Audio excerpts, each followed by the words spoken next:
Bonsoir à tous, bienvenue dans votre journal. À la une ce soir, l'Indre-et-Loire compte son premier radar tronçon, tout juste installé sur la départementale 952. Comment fonctionne-t-il? Quelles précautions sont à prendre? C'est ce que l'on voit dans un instant.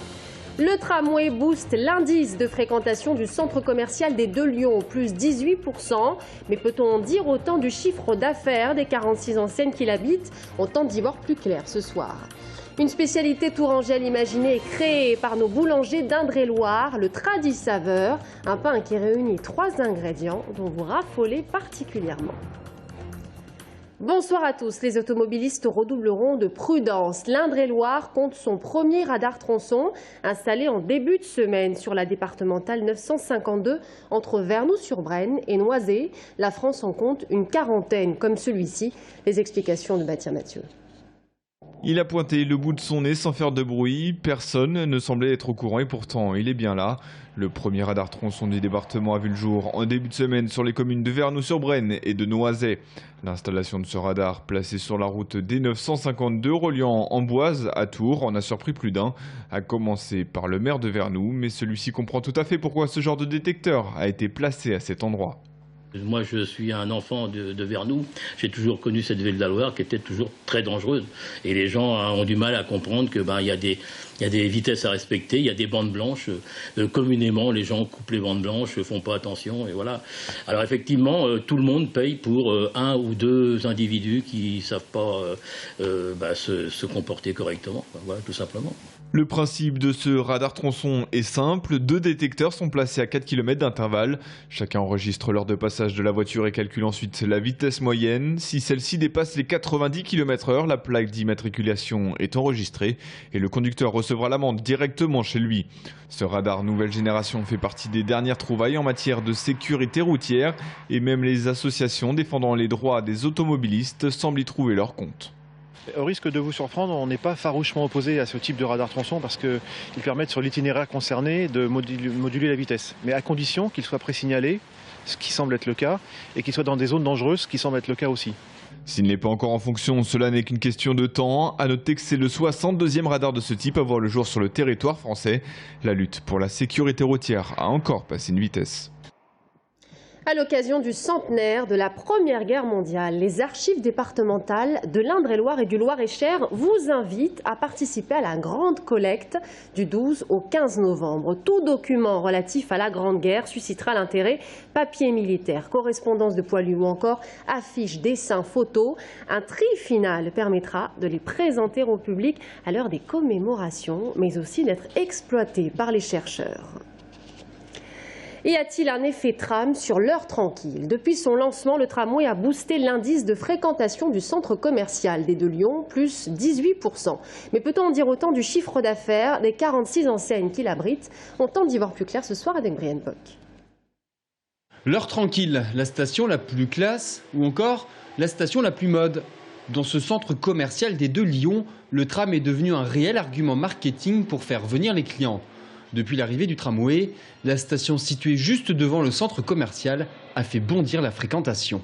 On a pu se rendre compte que la porte nord, qui correspond à l'arrêt du tramway, fait des évolutions de plus de 200% par rapport à avant. Donc ces plus de 100% donnent 15 et 20% sur le global du centre. Résultat, les commerçants sentent bien la différence. Exemple, dans ce restaurant de gaufres à emporter ou à manger sur place, la gérante a vu son chiffre d'affaires augmenter de 20% depuis l'arrivée du tram. C'est flagrant. Il y a énormément de monde en plus. On les voit arriver d'en face en plus. Donc ça fait comme des vagues qui arrivent à chaque fois. Et ils arrivent droit devant nous. Donc oui, non, ça on a vu depuis début septembre, on a vu une nette augmentation de la fréquentation et donc du chiffre de notre restaurant. Ouais. Idem dans ce magasin d'accessoires pour la maison. Même si elle n'est pas aussi importante que dans la restauration, le responsable a constaté une augmentation du chiffre d'affaires. On ressent vraiment un afflux de nouveaux clients, des nouvelles têtes. Beaucoup de gens qui viennent de Tours-Nord, donc je pense que l'effet tramway a vraiment une incidence sur la fréquentation du centre. Une augmentation du chiffre d'affaires, c'est pas encore énorme, mais je pense que ça va venir avec Noël. L'effet tram a aussi poussé l'arrivée de nouvelles enseignes. D'ici la fin de l'année, 4 commerces ouvriront à l'heure tranquille. Mais pour monsieur le directeur, tout ne peut pas reposer sur le tramway. Il faut trouver d'autres arguments marketing. C'est pas parce qu'un tram arrive devant chez nous et nous amène éventuellement plus de clients que ces clients ont plus d'argent en poche. On sait très bien que voilà, c'est un peu difficile en ce moment et qu'il y a des secteurs notamment comme la mode qui sont touchés. Donc il faut que nous on se batte en ayant des enseignes qui savent commercialement attirer les Tourangeaux. La direction compte ainsi atteindre les 3 millions de visiteurs en 2014. Chez Fil Bleu, le mouvement social se durcit. Journée de grève demain. Désormais, à l'initiative du syndicat CGT, le réseau Fil Bleu sera perturbé chaque samedi et ce jusqu'au 28 décembre. Prenez donc vos précautions. Manif pour tous se mobilise à nouveau et lance un ultimatum au gouvernement sur 5 points non négociables selon le collectif, dont le matraquage fiscal des familles, la PMA et les rythmes scolaires.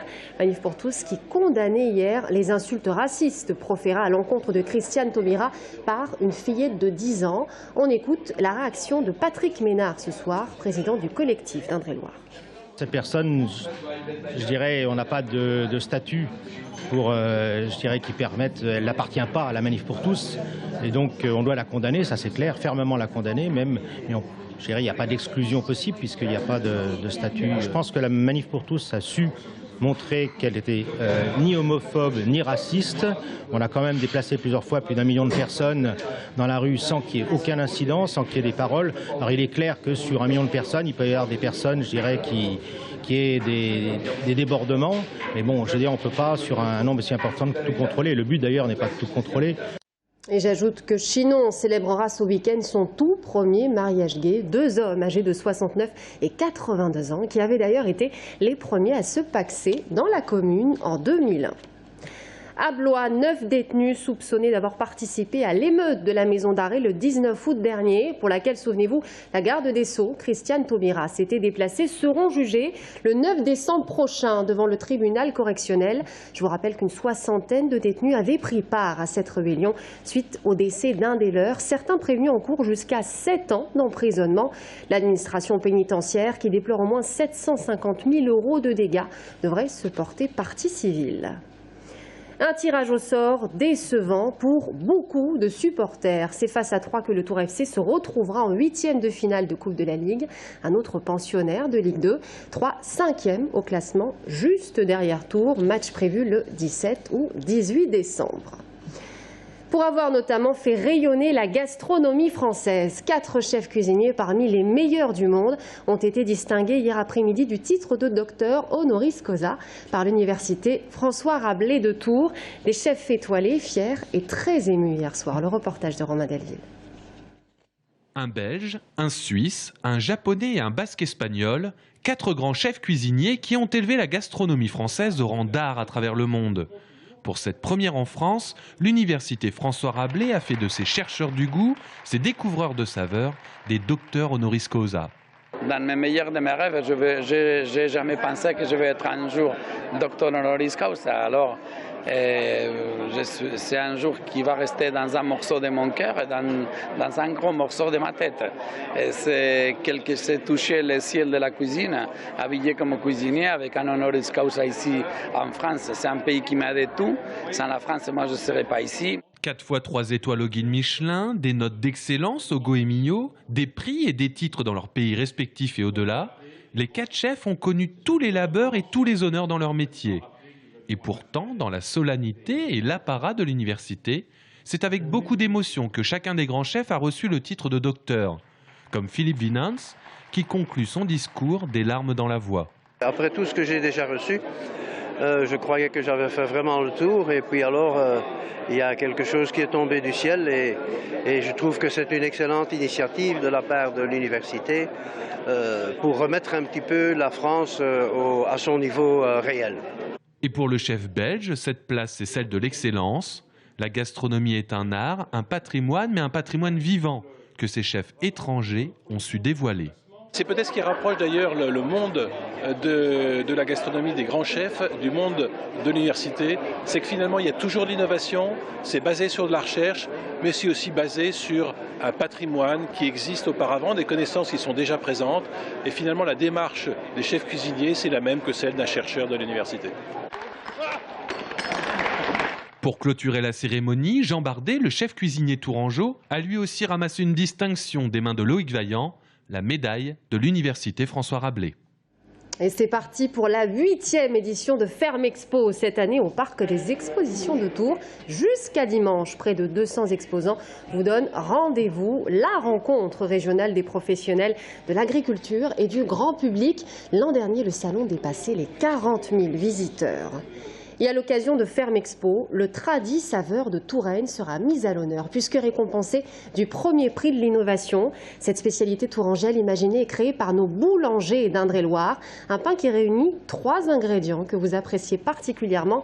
Rillettes de Tours, pommes d'Azérido et Sainte-Maure de Touraine. Le reportage d'Anis Michaud. Il y a 3 ans, les boulangers décident de lancer une spécialité boulangère tourangelle. Une idée qui répond à une véritable demande. Les clients arrivent dans le magasin et nous disent qu'avez-vous comme spécialité? Voilà.